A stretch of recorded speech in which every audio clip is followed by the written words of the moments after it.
According to data published by the Office for National Statistics (ONS), the UK's inflation rate held at 3% in January, beating expectations that it would dip to 2.9%. The stronger-than-expected inflation reading was supported by the recreation and leisure sectors, helping to offset a slide in fuel prices from the same point last year. The ONS report read, the largest downward contribution to change in the rate came from prices for motor fuels, which rose by less than they did a year ago. The main upward effect came from prices for a range of recreational and cultural goods and services, in particular admissions to attractions such as zoos and gardens, for which prices fell by less than they did a year ago. Sterling jumped following the release, as the robust reading is seen as boosting the odds of a rate hike from Bank of England BoE this year.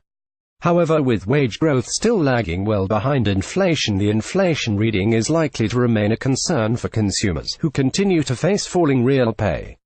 At the same time, the US dollar is on the back foot this morning after the US government outlined its budget for 2019 late on Monday.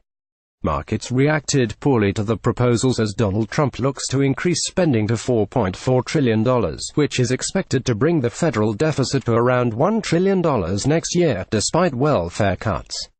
Markets fear that President Trump's massive infrastructure plan and the boost to military spending could cause the U.S. national deficit to reach record highs, despite his promises to do the opposite. Looking ahead, the GBP/USD exchange rate may rise on Wednesday as the US releases its own CPI figures. Economists forecast that tomorrow's data will show that headline inflation fell from 2.1% to 1.9% in January.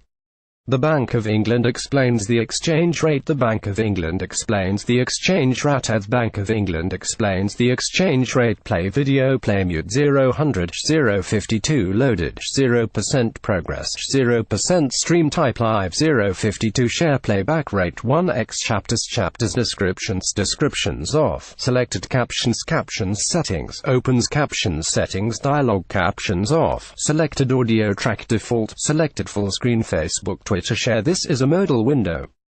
Close modal dialog. This is a modal window. This modal can be closed by pressing the escape key or activating the close button. Close modal dialog. This is a modal window. This modal can be closed by pressing the escape key or activating the close button. Play mute. 0 loaded. 0% progress. 0% stream. Type live. 0 playback rate 1x full screen. Beginning of dialog window. Escape will cancel and close the window.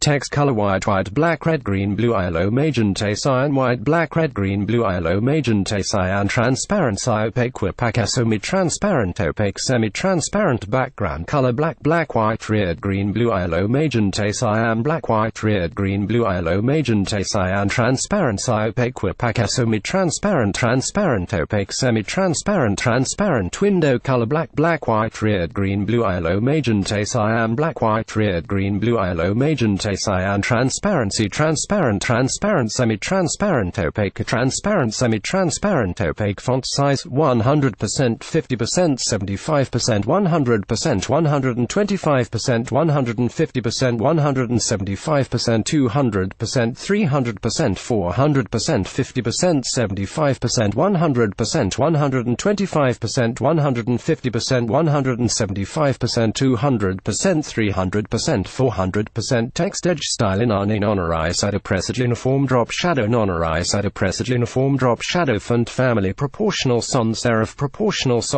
monos space sans serif proportional serif monos space serif casual script small caps proportional sans serif monos space sans serif proportional serif monos space serif casual script small caps reset restore all settings to the default values. 1 close modal dialog and of dialog window. Markets are likely to fear that a drop in inflation could dampen the chances of a March rate hike from the Fed, as stubbornly low inflation remains one of the U.S. central bank's key concerns. Meanwhile, the pound may tick higher in the second half of the week with the publication of the UK's latest retail sales, with sales growth expected to have rallied from an 18-month low in January.